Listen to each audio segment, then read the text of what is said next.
Hola queridos amigos, yo soy Bruno Valle en Homilética para Todos. Que Dios bendiga sus vidas. Hoy estaremos hablando de un tema especial: argumentación. La estructura del discurso efectivo. ¿Y por qué decimos esto? Bueno, vamos directamente ya a nuestro tema principal. Todo discurso ha de ser argumentativo. Un sermón, una clase, cualquier discurso que usted presente en público ha de ser argumentativo. ¿Por qué? Porque en toda exposición usted lleva en cada una de ellas una idea específica de la cual quiere convencer a los oyentes.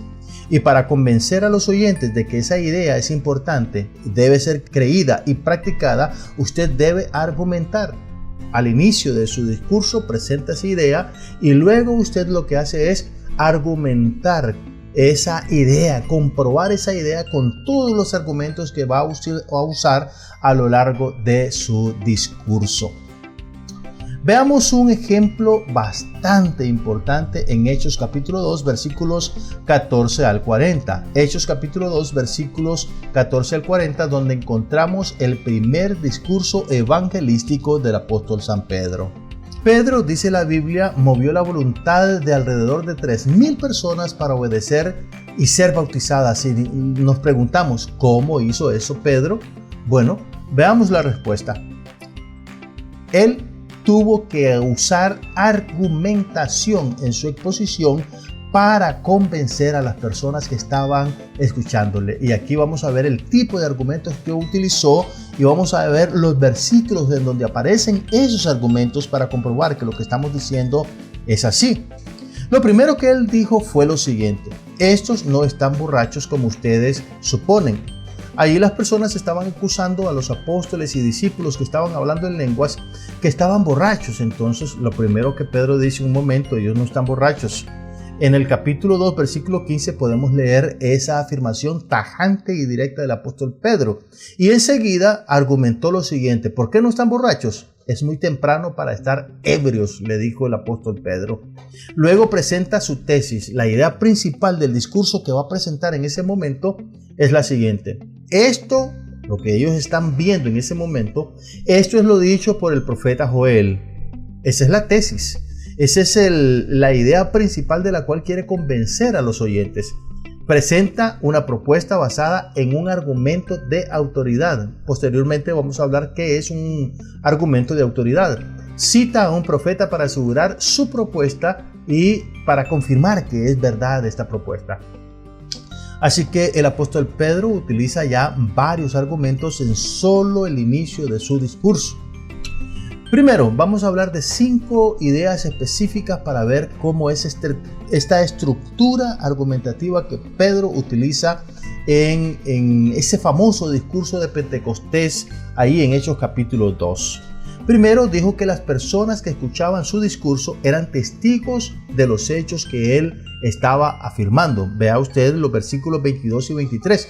Imagínense lo que Pedro está diciéndole directamente: ustedes saben de lo que yo estoy hablando porque ustedes lo vieron, ustedes lo saben, ustedes pudieron ser testigos de esto que estoy diciéndole. Entonces, contra hechos no hay argumento. Lo primero que el apóstol Pedro hace es ponerlos a ellos mismos, a los que están escuchando, de testigos de eso que él va a decir o de lo que está hablando en ese momento. Número 2, presentó hechos concretos, y un hecho concreto es un argumento poderoso, que es algo innegable. Contra hechos no hay argumento, volvemos a decir.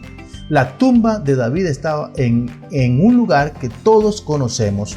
Nadie podía negar que David no había resucitado, por lo tanto, de quien se iba a hablar en ese momento no era de David. Versículo 29. Este es un hecho muy importante porque es algo que las personas podían comprobar, un hecho tangible. Número 3. Agregó que ellos mismos, los discípulos, quienes estaban hablando, eran testigos de la resurrección. Vea bien, el primer argumento es que los pone a los oyentes como testigos. En segundo lugar, dice que hay hechos concretos que todos pueden comprobar. Y en tercer lugar, se coloca él con los otros discípulos como testigos de los hechos que está presentando en ese momento. Entonces aquí vemos cómo se va construyendo la argumentación para comprobar que lo que dijo el profeta Joel acerca de lo que estaba pasando en ese momento era verdad. Pedro estaba utilizando de una forma genial estos argumentos para convencer a las personas. 4. Usó argumentos de autoridad, es decir, citó a alguien creíble para corroborar lo que estaba afirmando, en este caso al profeta Joel. Entonces, ¿qué es un argumento de autoridad? Es cuando citamos a una persona autorizada sobre el tema del cual nosotros estamos hablando. Un argumento de autoridad es cuando citamos a alguien que tiene autoridad sobre el tema que nosotros estamos hablando o presentando en público. Como escritor, por ejemplo, algunas veces para corroborar lo que estoy diciendo, cito a una eminencia, a una autoridad, su libro, la página, la editorial, etc. Doy las referencias bibliográficas para que las personas puedan comprobar que lo que estoy diciendo no lo digo solo yo, sino que lo dicen otras personas. Entonces, eso es mucho más creíble que si solamente yo pusiera mis razonamientos en un libro sin apoyarme en nada. Por lo tanto, es importante que nosotros usemos argumentos de autoridad. Y número 5, uno de los argumentos fue emocional. Uno de los argumentos que usó fue emocional, que resultó ser la estocada que movió la voluntad de los oyentes. ¿Y cuál fue ese argumento? Ustedes crucificaron a Jesús. Imagínense, la idea principal de Pedro es la siguiente. Lo que ustedes están viendo es lo que profetizó Joel. En segundo lugar, él habla directamente a la conciencia de las personas y les dice, ustedes son testigos de eso. Usa un argumento que no puede ser rebatido porque se basa en un hecho creíble, en un hecho concreto. La tumba de David está por ahí. Todos nosotros podemos saber que esa tumba está ahí. También ellos mismos como discípulos son testigos de las cosas que se están diciendo en ese momento. Otro punto muy importante es que Pedro usa los argumentos de autoridad, es decir, cita a un profeta. Ahí solamente tenemos 4. Pero este último argumento de Pedro es la estocada final que se necesitaba para que las personas fueran persuadidas, porque les dice, ustedes crucificaron a Jesús. Es decir, apela a las emociones de las personas. Usted puede comprobar entonces con esto cómo se va construyendo la argumentación para convencer a las personas con un discurso, con un sermón, con una enseñanza. ¿Qué es argumentación? Veámoslo de forma literal. Es presentar una propuesta y defenderla con argumentos razonables para convencer a los oyentes. Presento una idea y luego voy a comprobar esa idea con otras ideas que van a reforzar que esto que estoy diciendo es verdad. En segundo lugar, la propuesta que usted presenta es el núcleo de la argumentación. Así que argumentar es la tarea principal que usted tiene al discursar para convencer a quienes le escuchan.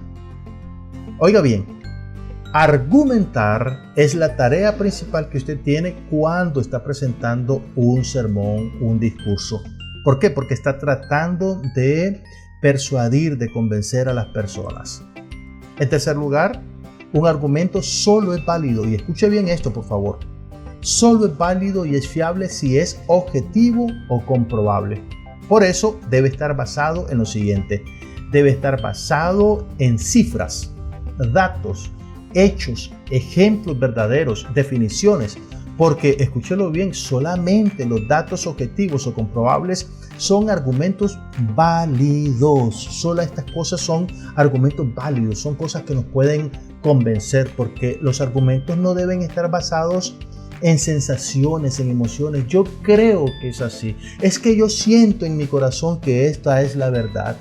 No podemos convencer a las personas sobre la base de nuestras emociones. Se convence a las personas sobre la base de hechos concretos, tangibles, datos, hechos, ejemplos verdaderos. Usted cita una fecha, cita un personaje, cita un acontecimiento, etc. Un argumento puede ser lógico o puede ser emotivo. El primero, el lógico, apela a la razón, a que usted piense, a que usted razone. Y el otro apela a las emociones, el argumento emotivo. Así que se puede apelar a la mente y se puede apelar al corazón. Va a depender, pero usted necesita escoger muy bien su argumentación para poder llegar al corazón de quienes le están escuchando. La argumentación, mi querido amigo, se vuelve más contundente cuando el discurso nace de una circunstancia que lo precisa, pues responde a una necesidad en la cual todos, oyentes y discursantes, están involucrados. Es decir, cuando yo presento un discurso y ese discurso tiene como referencia algún hecho que todos estamos viviendo, vamos a suponer que en el área de nuestra hubo un terremoto y murieron algunas personas. ¿Quién escaparía de los que estén en la congregación de saber de ese hecho ocurrido? Nadie. Entonces, cuando nosotros citamos un hecho específico que toca a todo mundo, es más sencillo llegar al razonamiento y al corazón de las personas. Pongamos otro ejemplo, en la pandemia, por ejemplo. ¿Quién no conoce qué fue la pandemia que nosotros vivimos en el año 2020? Casi todos estuvimos involucrados y lamentablemente sufrimos enfermedades, algunos hasta murieron, etc. Entonces, cuando argumentamos sobre la base de algo que toca a todo mundo, es más fácil llegar al razonamiento y al corazón de las personas. ¿Cómo argumentar para persuadir? Esta sería la pregunta clave en esta presentación. Por lo menos vamos a decir dos cosas importantes que pueden ayudarle. Número uno, la estructura de la argumentación tiene tres partes esenciales. La introducción, en la cual exponemos la propuesta que queremos presentar al público. En la introducción usted dice, bueno, hoy vamos a hablar de esto, o lo dice de alguna u otra forma, pero el asunto es que de inicio usted plantea de qué va a hablar. Después, el cuerpo de la argumentación, que presenta las ideas con las cuales se demuestra o defiende la propuesta que usted acaba de presentar. Todo el cuerpo del discurso, todo lo que usted va a decir en el discurso, tienen que ser argumentos para comprobar que su idea principal es importante, debe ser creíble y debe ser practicada por los oyentes. Y finalmente tenemos la conclusión, y en ella se reafirma la tesis y se resumen los argumentos a favor de esa tesis. En la parte final del discurso usted llama a las personas a practicar lo que les ha enseñado, porque los ha convencido de que es importante y que es necesaria esa idea practicarla en nuestras vidas.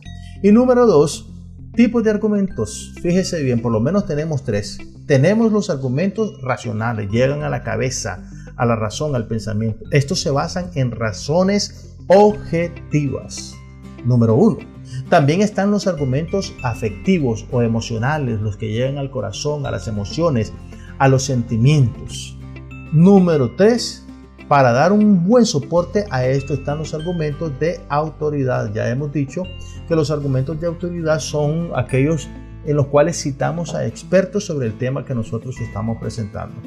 Entonces, por ejemplo, las ideas de argumentos emocionales, tenemos ahí el que usó Pedro. Dice él, ustedes mataron a Jesús. Primero les presentó varias ideas y finalmente terminó diciendo, ustedes mataron a Jesús. También usó argumentos racionales.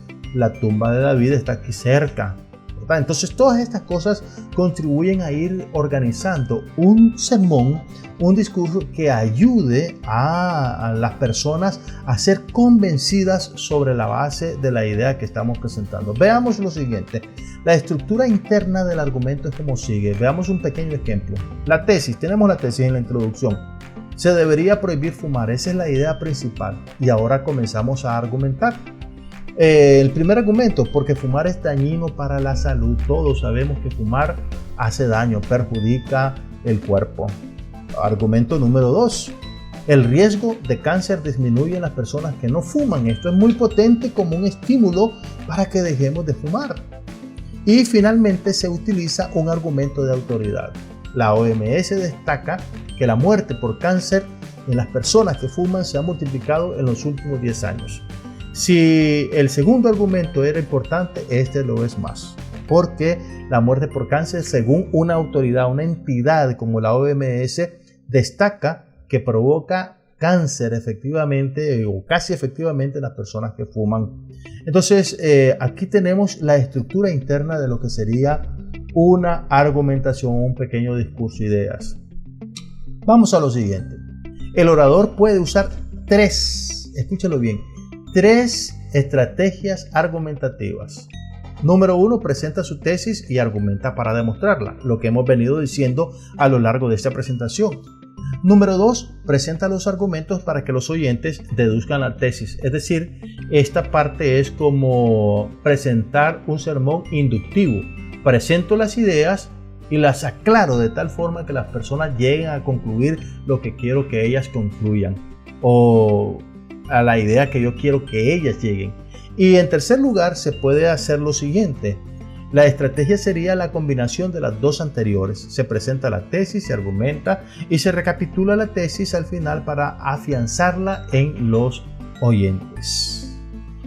Queridos amigos, gracias por haber estado con nosotros. Esperamos haberles sido muy útiles en esta presentación. Recuerde, si usted aprende a organizar su sermón de una forma argumentativa, podrá convencer, persuadir a las personas que lo escuchen y de esa manera hacer que su iglesia crezca no solamente de forma cuantitativa, sino cualitativa, porque no debemos predicar al azar las cosas que nos gustan. Tenemos que tener un objetivo específico a la hora de presentar nuestras prédicas, nuestros sermones. El objetivo específico sería que las personas puedan ir transformándose y llegando a ser como Cristo, lógicamente. Por lo tanto, es necesario que aprendamos a utilizar la argumentación cada vez que predicamos. Sería algo muy especial que ustedes nos comenten acerca de este tema de la argumentación. Si tienen alguna pregunta que hacer, por favor déjenla en los comentarios y nosotros estaremos haciendo un video con relación a sus preguntas. A la vez les invito a compartir, a suscribirse a nuestro canal, a darnos un like para que de esa forma estas enseñanzas sigan multiplicándose en beneficio de la Iglesia del Señor alrededor del mundo. Bendiciones para todos, que el Señor les guarde.